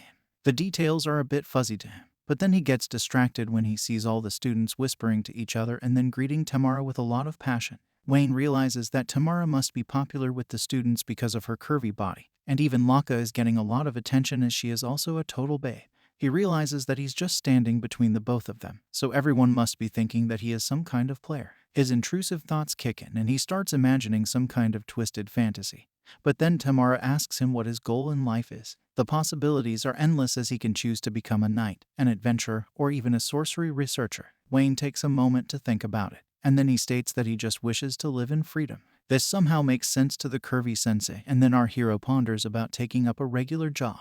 He definitely does not want to do something so boring, but he also doesn't want to be called a villager either. Tamara tells him that being an adventurer would be the best way forward because it has been getting dangerous lately in the kingdom. The guild has been getting way too many requests, so this would be the perfect time to join in on the fun. Wayne asks the curvy teacher if the academy will be able to teach him the ways of an adventurer, so she says that everything is possible at the Royal Academy. They teach all sorts of concepts here, right from research all the way to actual battles. Wayne figures that Tamara prefers to teach actual battles, and she confirms his theory with extra passion. She goes on to explain that her family is a righteous one which has been fighting demons for ages now. Here, she polishes her own skills while also preparing the generation that's coming after her. She also says that she aspires to defeat the demon emperor Xeris one day, and it catches Laka's attention. She already isn't fond of the curvy sensei because of her attachment to Wayne, so this only makes it worse. Of course, our hero holds onto his slave girl to comfort her, because he has already defeated Xeris, thus making the whole thing irrelevant. Wayne does know that Xeris is only at 20% power right now, so it would be relatively easy to defeat her. However, he has no idea how strong Tamara is, so he's not sure if she would be able to defeat the demon slave even now. In the middle of his thoughts, Laka asks him if he had acquired the mind's eye skill after defeating Xeris. Wayne realizes that he did pick up this skill and was meaning to try it for a while. His slave girl explains that the mind's eye is a passive ability that increases the accuracy of his attacks and also his probability of evading attacks from others. On top of that, mind's eye can also be used to check out the stats of other people. Wayne believes this is very handy, but the reason for Laka asking this is because she feels that Tamara might become an enemy to Xeris if her dream is to defeat her. Due to this, they should be wary of her, which is why Laka wants her master to try out the mind's eye skill on her. Our hero has no issue with this, so he uses his powers to check out the curvy sensei's stats. He feels that Laka is just worrying for no reason, but when he takes a look at the stats, he realizes that Tamara is actually pretty strong. As a matter of fact, she is as strong as Laka is right now, and can even go on to match Xeris at 20% power. This is due to a skill known as the high HP auto-regeneration ability. She also has a skill that allows her to land lethal attacks to back up her enhanced stats, so she is not one to mess with. Tamara continues walking, but then she notices that Wayne and Laka are keeping a distance from her. She asks them if something is the matter, but our hero simply says that it's nothing, and then he walks up to her with his slave girl. At the same time, Wayne starts doing an analysis, and now he believes that if Tamara were to take on Xeris right now, then there is a good chance that she might even come out on top of the battle. This would obviously be a problem for him as Xeris is also his slave girl now, which means that she is part of his team. Wayne is not going to let any harm come to his slave girls, so he can't overlook Tamara for now. Of course, his main goal is to enroll at the academy, but if push comes to shove, then he will have no issue in taming the curvy sensei as well. Anyway, the good thing out of all of this is that he won't be bored at this academy. As he and Laka continue to follow Tamara, our hero notices that he can switch pages on the stat bar, so he wonders what other information he can come across for the curvy sensei. However, when he opens this page, he learns that the information here is for shady reasons as they contain her measurements. Also, Wayne learns that even though Tamara is a teacher here, she has not even kissed a person yet, which means that she is very innocent. His intrusive thoughts start to kick in again, and he realizes that these are important stats for a shady boy like himself. He then decides to take a look at Laka, since they have actually done shady things to each other. Her stats are quite impressive, and then Wayne starts to have a fantasy about both Laka and Tamara. He compares both their curvy bodies, but decides it's best to leave it at a tie for now. Honestly, he will never be able to decide who is better till he actually violates them both. But his intrusive thoughts are cut short when Laka asks him once again if he has checked out Tamara's stats. He says yes, but will give her the details later, so she agrees to wait for a bit. Either way, Mind's Eye is a very useful tool, but Laka also reveals that Zeris didn't like it a lot. As a matter of fact, she would leave a deep sigh whenever she would use it on Laka, so this could mean that she would get disappointed in her own body after seeing Laka's measurements. Wayne picks this up instantly, so he hopes that the demon slave stays strong despite her flat body. Now, Tamar takes Wayne and Laka to the registration desk and they fill out the paperwork. Once that is done, the curvy sensei states that our hero's department is practical tactics. He might have chosen this in order to learn the ways of fighting with weapons and magic, so she asks him if her hunch is right. He says yes, and then he is presented with his student ID cards and maps to the dorm. Wayne is told to ask his dorm mother for his allocation, so he picks up the files and pays the tuition fees. Tamara is shocked to see him paying the whole amount in one shot, because the school is very costly. This is not standard money, so she asks if Wayne and Laka are from rich families. This puts our hero in a spot of bother, because the money is mostly from the treasure that he found at Zeris's dungeon. Even the birthplace mentioned in the form is fake because Wayne just thought that the place would suit him the most. He thinks of something to tell the curvy sensei, but he's out of options, so he simply says that he and Laka are going through something, so it would be best if she didn't ask them so many questions. Tamara realizes that she's being too intrusive, so she decides to separate from the couple for now. She actually wanted to show them around the place, but she also has other things to do, so she will have to take a rain check. Wayne says that it's fine, so she doesn't need to worry about it. After all, they'll be seeing more of each other in this school soon enough. Tamara says that Wayne will most definitely be seeing her again because she is a teacher in the Applied Tactics class. She wants to tease our hero now, so she says that he should call her sensei now that he is already a student in this school. Wayne should treat Tamara as a teacher, but he says that she looks a lot younger than him. For some reason, this makes her panic, and then she scolds our hero for being rude to her. She goes on to say that she's turning 20 this year, which comes as a huge shock to him. The curvy sensei goes on to state that she is a fully grown lady and she'll get mad if he ever pokes fun at her. Of course, she looks like a cute doll even when she's angry, so Wayne can't believe that she is actually 20 years old. No matter how he looks at her, he can only imagine some kind of middle school teenager. This puts him in a spot of bother, and all he can do is stare at the curvy sensei. But then Laka decides to take over. She says that it's all right because Tamara is a really cute girl after all. The slave girl towers over the curvy sensei to assert dominance and even swishes her hair to make a statement. This clearly upsets Tamara because she is reminded that she is short and sweet once again. With no control over her emotions, she runs away crying and says that when she'll be back, she'll have grown by another 10%. Our hero feels that this will be highly unlikely as that would mean an extra 14 centimeters, which is impossible in such a short time. Laka happily says bye to her and then hugs her master without having to worry about sharing him. She says that the nuisance is gone, so they can freely look around the academy now. Laka is smiling and blushing, but our hero knows that she can be difficult in her own way as well. The couple proceeds to walk around the outdoor garden area and Laka is having a good time.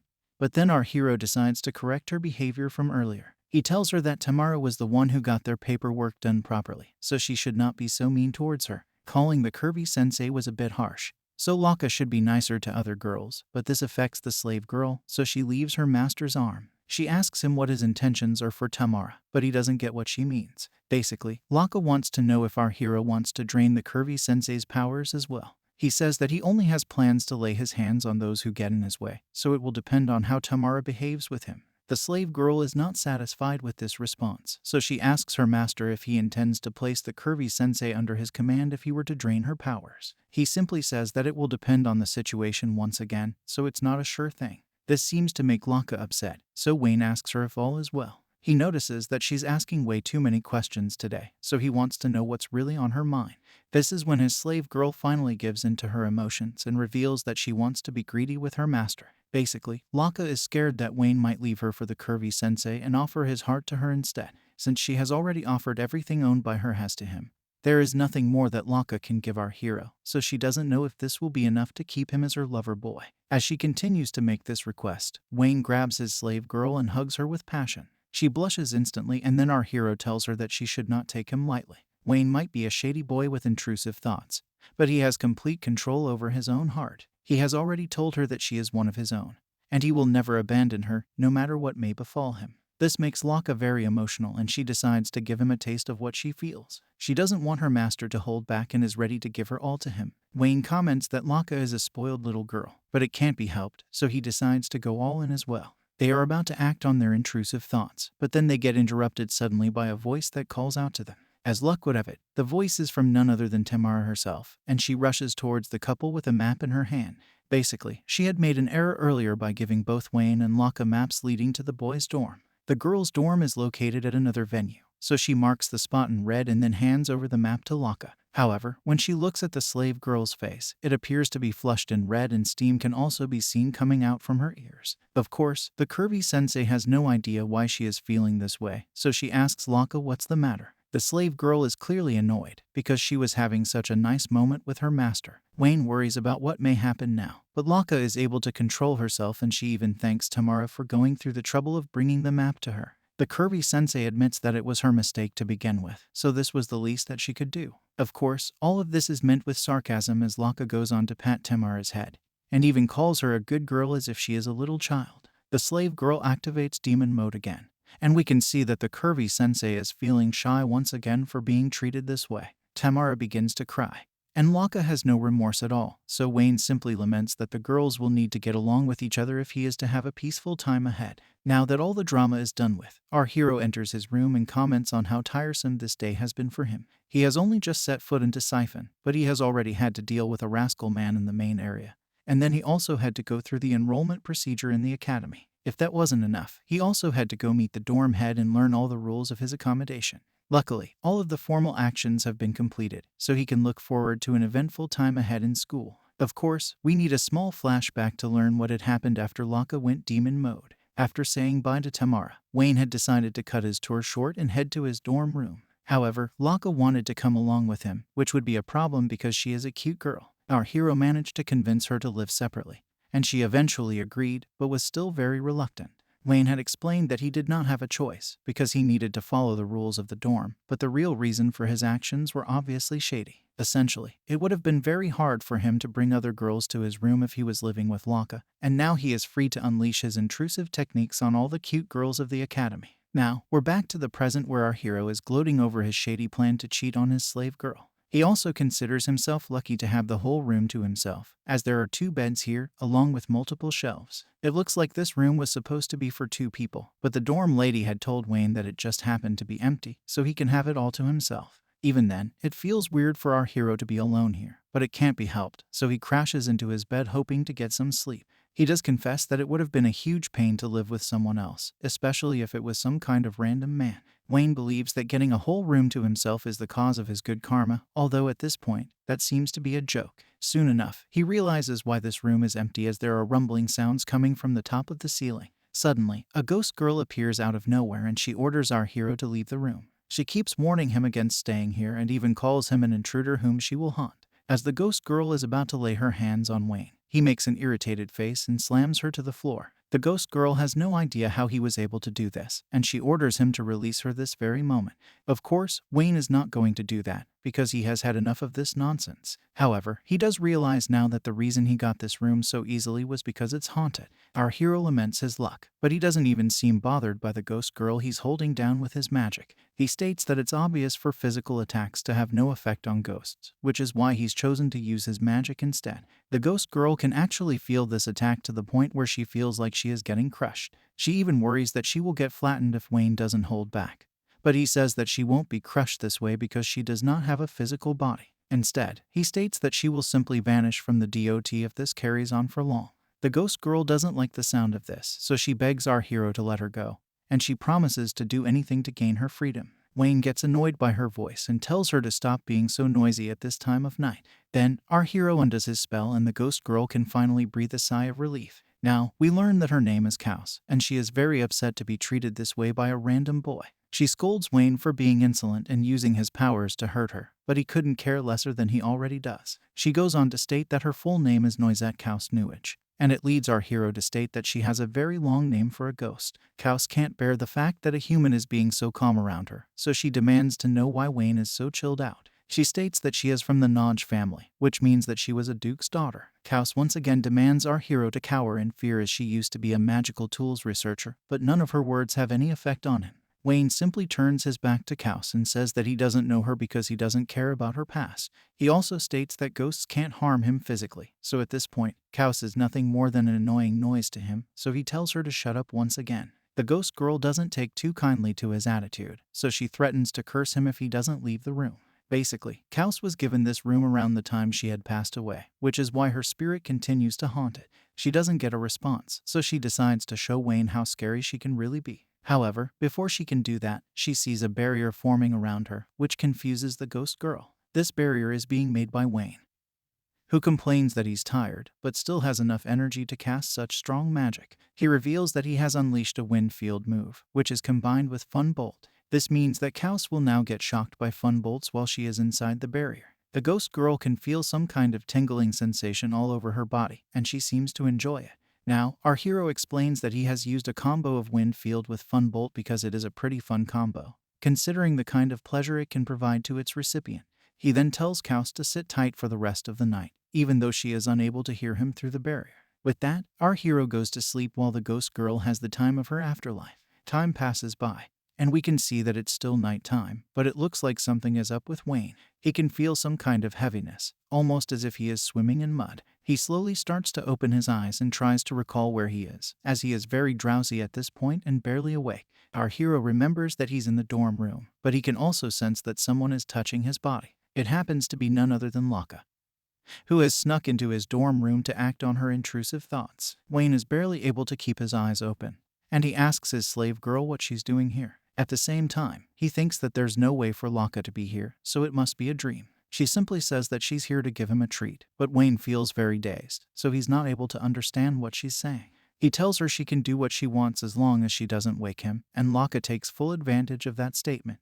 What follows is an intense session, which Wayne still believes to be a dream. Soon enough, the sun rises and our hero is woken up by Lakshal, who has decided to spend the night even after their session. Wayne wakes up and comments on how bright it is outside, but Lakshal still can't get over the amazing experience she had with him during the night. She thanks her master for showing her what a true man feels like, but he is very confused after hearing this. After looking at his slave girl being so shy and cute, our hero realizes that he was not having a dream. Instead, what he saw and did was all real, and Lakshal being here is proof of that. The slave girl now hugs her master and says that she loves him more than anything else in the whole world. Wayne finds himself in a tricky spot because all this time, he had only seen Lakshal as a babe with lesser brain. However, now that they have crossed all boundaries, she is looking a lot cuter and more lovable. As our hero tries to deal with his feelings, his slave girl can sense something off, so she asks if all is well. Wayne tries to play it off, but Lakshal seems to have misunderstood what he's worrying about. She says that he doesn't need to worry about his elephant shot as she is capable of controlling her cycles. This is because she is a high-level demon and she has the powers to avoid any unnecessary accidents. This is a relief to shady boys like Wayne, but he would prefer it if his slave girl didn't say such things out loud. This makes him wonder if she really has any brains at all, because she just ruined the mood in the blink of an eye. At the same time, at least he knows his elephant can freely keep shooting into her whenever they act on their intrusive thoughts. As much as the couple would like to talk about the fun they had during the night, they also need to get ready for class, so they need to wear some clothes. Lakshal gets out of bed to get dressed, but then she notices Kaus lying on the floor totally knocked out from the fun bolts she was receiving the whole night. The slave girl is shocked to find such a hilarious scene, and demands to know who this deviant is. She calls out Kaus for being in the boys' dorm, but our hero believes his slave girl is no less since she is also here and has actually let her master do unspeakable things to her. Wayne explains to Laka that the ghost girl has been in this room right from the start, so she gets confused. That's when he further states that he had asked Kaus to get lost as he was tired, but she wasn't listening to him, so he decided to teach her a lesson. With the punishment he gave her, Wayne is sure that Kaus has learned not to mess with him by now. However, what he really wants to know is how his slave girl was able to sneak into his room and do shady things with him at night. She simply says that her master was not being vigilant enough in guarding the room as she was able to come in through the windows. Wayne wonders if he had locked the windows, but Laka explains that they were. She basically entered by smashing through the windows simply by knocking on them.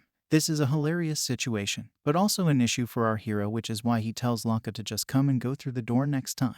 However, he gets distracted when he sees his slave girl's uniform and starts to feel something tingle in his elephant. Laka is able to figure out what's going on and asks her master if he likes her school uniform. She states that she had brought her clothes with her because she had always intended to spend the night with Wayne.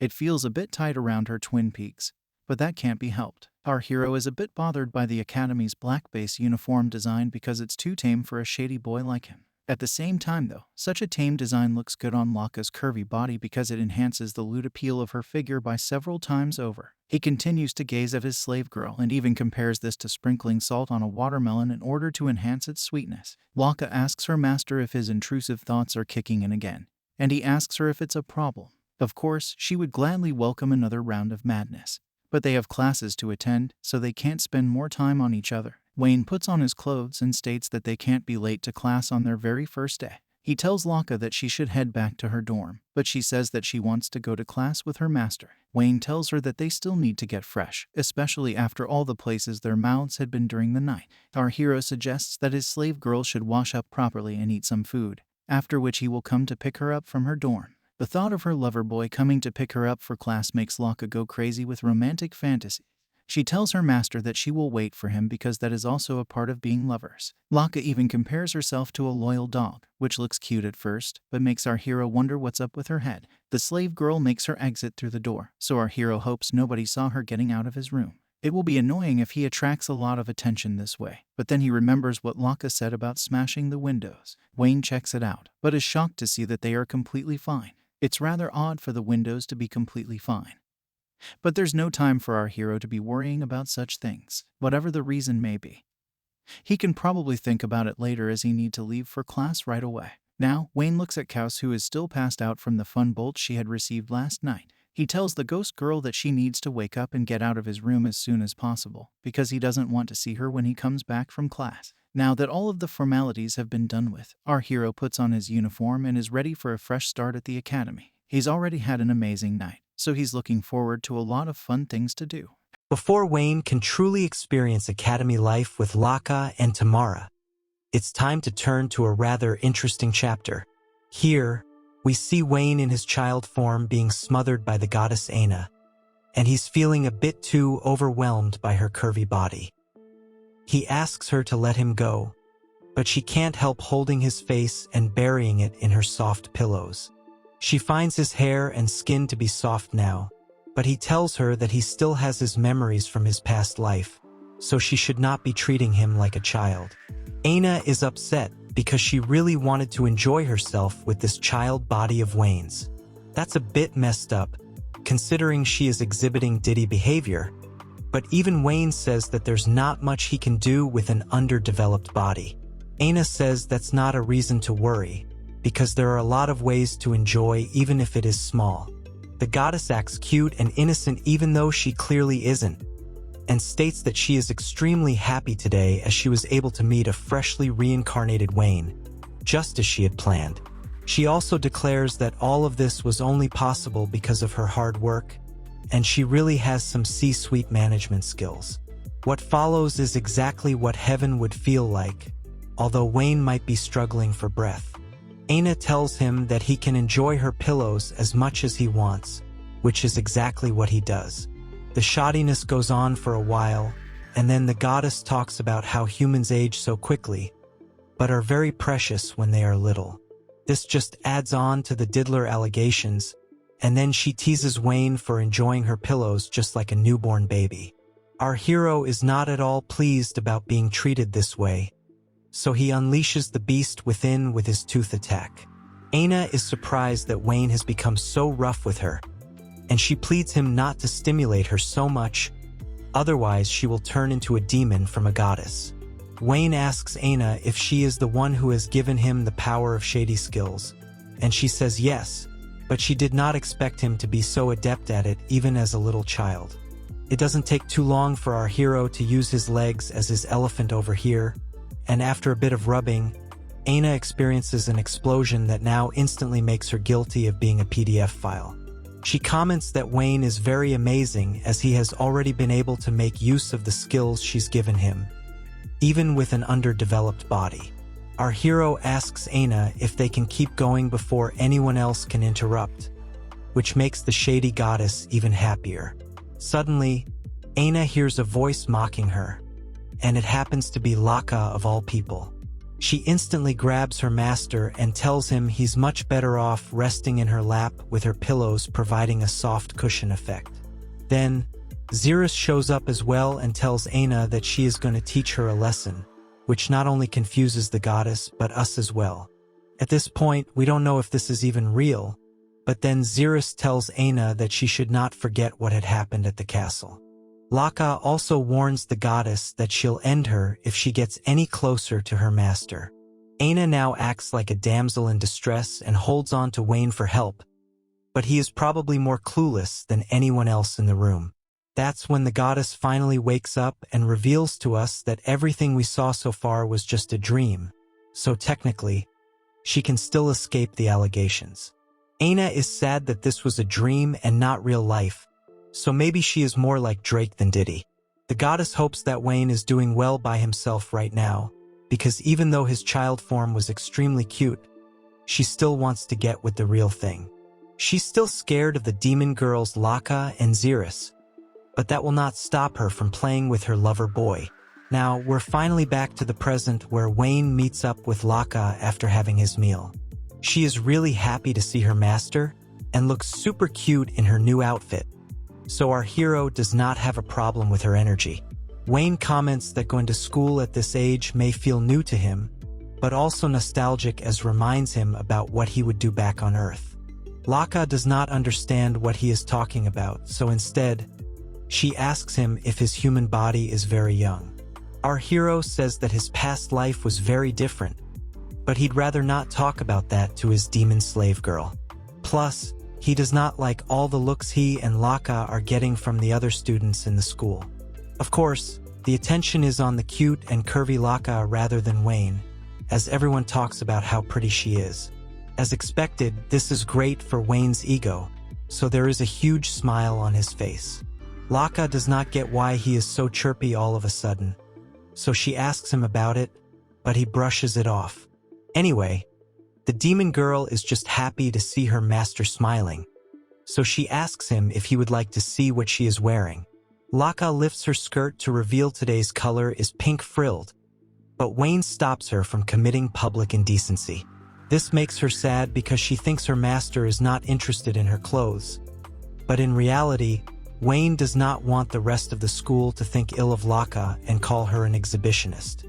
He tells her that he'll take a good look at it later when they're alone, and this lights her up. Our hero realizes that it may not matter how glamorous Lakshal may be on the outside. At the end of the day, she is among the shadiest girls ever seen on Comic Guzzlers. The way she's holding Wayne as they walk together is also a bit awkward considering everyone is looking at them. The couple enters the staff room and they find Tamara waiting for them. She is curvy beyond belief as usual, so Wayne has to act cool rather than staring at her enormous pillows.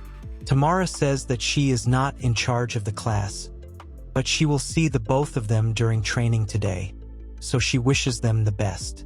Someone else seems to notice the couple talking to Tamara, so she asks Wayne and Lakshal if they are the new students who have transferred here. Our hero affirms to that, but then the mad woman launches a whip attack on him.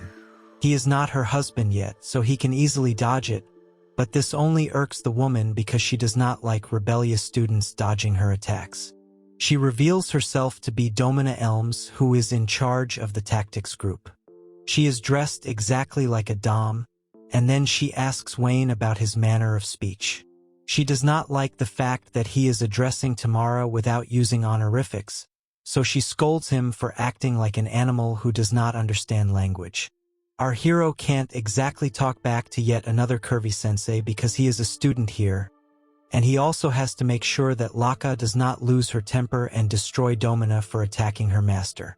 Of course, using such sudden corporal punishment is a bit much, but even so, Wayne says that he will reflect on his actions. Domina does not like that he is talking back to her, so she tries to whip him again. She states that she will have to beat some sense into Wayne before accepting him as an actual member of the school, but he dodges her attack once again. Laka is now getting aggressive, so Wayne asks her to calm down before things get out of control.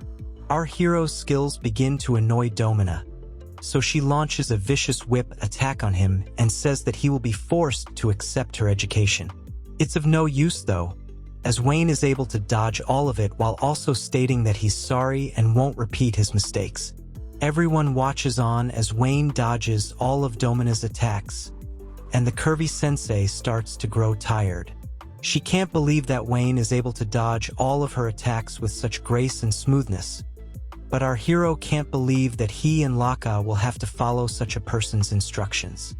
Her power is quite weak according to him, and soon enough, Domina has to stop to catch her breath again. Wayne is confused to see her tire down so quickly, but then he makes another observation. He can see the curvy sensei sweating, so he comments that she is looking quite alluring right now in such a vulnerable position. As expected, she loses her patience and is about to strike Wayne with all her might, but then she notices that he is ready for whatever she has, so she abandons the strike. Having figured out that she has no chance against our hero, Domina tells him and Laka to follow her to the class. Our hero is completely unfazed, and then Laka smiles while telling him he totally showed Domina the difference in their levels. She then puts on a cute pose while saying if Domina's whip even so much as grazed her master's cheek, she would have probably slapped her so hard that her neck would have broken. Wayne has to tell the demon girl not to say such things out loud because it will leave a bad impression. With that, he tells his slave girl that they should head to class. So they hold hands and leave the room while Tamara watches on in total shock and disbelief. After all, she has never seen anyone dodge Domina's attacks like that before, so she wonders who Wayne really is. Domina leads the couple to class, and in the middle of this, Wayne uses his mind's eye skill to confirm her status. He learns that the dominatrix sensei is definitely much better than an average person, but is still nowhere close to Tamara's strength. Could just mean that Tamara's powers are just like her pillows, but Wayne doesn't have to worry about either of these women. Now, Domina enters the classroom and immediately refers to all of the students inside as pigs. She takes the stand with Wayne and Laka next to her, after which she declares that new students will be joining from today onwards. She wants everyone to get along with them, which is not what you would expect from a dom girl. She then tells the couple to introduce themselves as she will not be doing it for them. This is surprising to hear from a teacher, so Wayne wonders exactly how upset Domina is with him for making a fool of her with his evasive skills. He decides to go first, but almost exposes how he is a man of culture who likes to do shady things to cute girls. Eventually he states that he doesn't really have anything of interest in particular, but he does have a few good skills, which is selling himself short by a lot. Laka then introduces herself, but even she messes up by saying things like she used to be the right-hand woman of Demon Queen Xeris. Anyway, she states that she would like everyone to get along with Wayne, which makes the whole class wonder what kind of relationship she shares with him. Our hero laments that he is not too good when it comes to self-intros, and Laka is even more sus as she brought up Xeris. Either way, Domina doesn't think much of it, and tells the couple to take their seats, which are located in the back end of the class. Wayne grabs his seat, but notes that he is not able to communicate properly when he is put in front of a group of people. Anyway, he tries to brush off what happened, and then someone calls out to him. It's a cute girl named Miyu who is very excited that she and Wayne will be neighbors in class. Our hero can sense that she is an energetic girl, so he greets her properly as well. Miyu notices that Wayne doesn't look so good by himself, so she asks him if all is well. After all, he was stuttering for quite a bit when he was introducing himself. Wayne simply tells her that he has been this way right from the very beginning. He even states that he's not too good when it comes to dealing with vigorous people, so Miyu doesn't prod much. However, she does ask him what his relationship is with Laka, and she even gives them nicknames. Wayne is a bit taken aback by the casual vibe of this new girl, and then she tells him that she could sense something from the way Laka had introduced herself and her master. From this, Miyu could easily figure that Wayne and Laka are more than just friends. Wayne becomes alert, but Miyu tells him that he doesn't need to worry about her gossiping or anything. It turns out that our hero wasn't worried about Miyu's gossiping, but rather about what's in front of her. It turns out that Domina is pretty upset over the chit-chat between Miyu and Wayne, so she scolds her for not paying attention in class. Miyu tries to act innocent by saying she got caught up in the conversation. This leads to the Dom-sensei smacking her on the head with her baton, and it's pretty hard. Miyu feels this is very mean because she was just having a private conversation. The problem, though, is that Domina gets extremely excited after finally making contact with a victim. She was stressed from all the dodging that our hero had done earlier, so to hit someone with her baton makes her remember how she has been doing this for 5 years. Her whip had never failed to polish any of her students, so this is making her go a bit crazy. As a result, Domina starts whacking Miyu some more, much to Wayne's own surprise. It makes for a hilarious scene as Miyu runs away from the Dom-sensei while saying she doesn't deserve to be hit so much. Domina chases the poor student out of the class, but Wayne is confused as to whether it was really that much of a shock to Domina for him to have dodged everything she threw at him. Later, Laka asks Wayne if he was hurt by this, but he says he wasn't even involved in it, so he's all right. Laka then asks about Miyu, but Wayne thinks that she could be a problem moving forward, so he'll just leave her be for now. At that moment, Wayne remembers calling Miyu by her full name, which is Miyu Lapis Nwaj. The demon girl seems to have heard that name recently, but does not have any memory of the same. Eventually, Wayne figures there's no point stressing over something like this, so they should just carry on and enjoy their academy life. Now, we move to the next day in class, which is being held at a gymnasium, although it does look like it has been reinforced with something. Domina is holding proceedings, and she is glad to see everyone here. It's time to explain the details of today's training program, but then we see Miyu as well, with a worn-out look. Our hero asks her if she is all right, but that is clearly not the case for her. She lets out a lot of hatred towards Domina because she can't believe what the Dom-sensei did to her. Miyu calls Domina a lot of names and also states that she is a total spinster. She then states that she will spread any rumor about Domina to make sure nobody will ever ask for her hand in marriage. Unfortunately for her, Domina seems to have caught on to her energy and asks if she would like to have another round of punishment. Wayne thinks this is very childish behavior, but Miyu responds by saying she is a model student and would never even think of such horrible things about her sensei. Domina says that this is the way to live if you want to have a long life in her class, and then she talks about holding mock battles for the students. There's a lot of noise in the background, so the students ask about it, but the Dom-sensei says that it's time to be quiet. Domina proceeds to reveal that this class was supposed to be held by Tamara, as she was to measure everyone's ability, but there were reports of a demon appearance earlier, which is why she has been sent to deal with it. It seems to have been a life or death situation, so the students will just need to accept that fact. Wayne gets it now, because the students only came here hoping to meet Tamara and her gigantic pillows. However, due to the sudden emergency, they will just have to accept their class with Domina. Either way, our hero didn't expect the class to hold Tamara's powers in such high regard. Although it is pretty much certain that her assessment powers are not the only assets that people are interested in. Domina repeats that she will now proceed with mock duels, and the kids will have to bear with it. She feels that the new students may find it a bit harsh, but it is the best way to measure their levels and skills. Wayne decides to become a savage by saying this is quite rich coming from the same woman who got depressed just because he was able to dodge her whips again and again.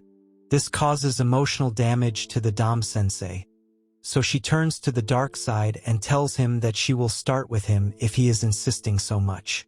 Domina then tells the students who think they can beat Wayne to come forward, and she will even give them a reward for winning against him. At this point, she is not even trying to stop her personal agenda against him, but Wayne doesn't care. Somebody raises his hand, and his name happens to be Pete. Domina tells him to step forward, but Wayne doesn't like the fact that a stud boy has shown up who even gets cheers when he stands out. Pete introduces himself to Wayne rather politely, but it can be seen that he is a smug brat who simply likes to put himself above others. He states that he holds highest rank amongst all the freshman students when it comes to practical tactics, but Wayne honestly couldn't care less. He offers to shake Pete's hand, but gets rejected, after which Pete asks him about his relationship with Lakshal. Our hero thinks it's rather abrupt, but does say that the demon girl is his precious partner. Pete seems to find this funny, and he laughs at Wayne because he does not think that someone as pretty as Lakshal would be his partner. He even goes on to mock Wayne by calling him a swine, which gets on his nerves a bit. Pete is really a jerk as he goes on to act super mean with our hero by saying he has muddy eyes, whereas he himself has noble blood running through his veins. The arrogance is crazy as Pete says that he is the only one who would be worthy of being with someone like Lakshal. Of course, Wayne openly tells him that this is nothing more than petty jealousy, which seems to irk Pete. The smug brat tells Wayne that he should grab his wooden sword so that he can be shown the difference in their abilities. Now, Domina explains the rules of the game to both the fighters. The person to land a strike with his wooden sword first will be declared the winner, but it is to be noted that a shallow hit will not be counted as a strike. Using martial arts or magic is also allowed, but only up to the point of incapacitating your opponent. Wayne has no further questions, so it's time to get down to business. The Dom sensei starts the fight, and Pete says that he is not going to hold back on Wayne. He continues with the trash talk, but before he can even finish his sentence, Wayne decides to take him down with 5 rapid strikes. Pete is hit so bad that he almost flies away, but our hero did not expect him to be so weak. After all, he had taken great care not to break Pete's bones, as it would make his powers seem suspicious. Domina watches on in shock and awe because she has no idea what kind of swing that was. Wayne is shocked that she couldn't follow his hits, so he explains to her that he managed to whack Pete with ease. Domina can't believe that Wayne was able to land a hit on Pete, which annoys Wayne because he will not be able to win if the referee herself is going to be so slow. He explains that he didn't land 1 hit, but 5 on his opponent, but then Pete interrupts him. He refuses to back down simply because of the fact that he will not allow himself to lose against someone like Wayne. Our hero is totally unfazed, so Pete loses his composure and launches a hell flame on him. It's basically like a fireball, but it's nothing for Wayne, who uses his storm power to absorb the hell flame. He pushes the attack back, and Pete is in shock over how Wayne was able to do this with wind. He still declares that he is graceful and will never lose to his opponent, but this is nothing more than smack talk as Wayne takes him down with his own moves. It's a super easy win for our hero as the smug brat gets knocked out, and everyone is stunned into silence, especially Domina. Wayne asks Pete what he was saying earlier about the difference in their abilities, and this is more than enough for Lakshal to happily run to her master with joy as he has just shown everyone what he is capable of. She tells him how amazing he is, and Wayne enjoys all the attention he is getting from everyone else, who is basically watching on with both awe and confusion.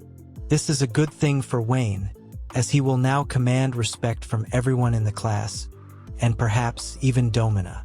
How is this new life going to turn out for our hero after all the incidents he has come across? Is he going to add more slave girls to his harem, like Lakshal and Xeris? Maybe he can finally go for some of his teachers like Tamara and Domina. Like, share, and subscribe if you want to find out what happens next. Let me know in the comments if you feel this Wayne is better than Bruce Wayne. Show some love to the video, and I'll cover the manga right till the final chapter. Okay then, see you in the next one.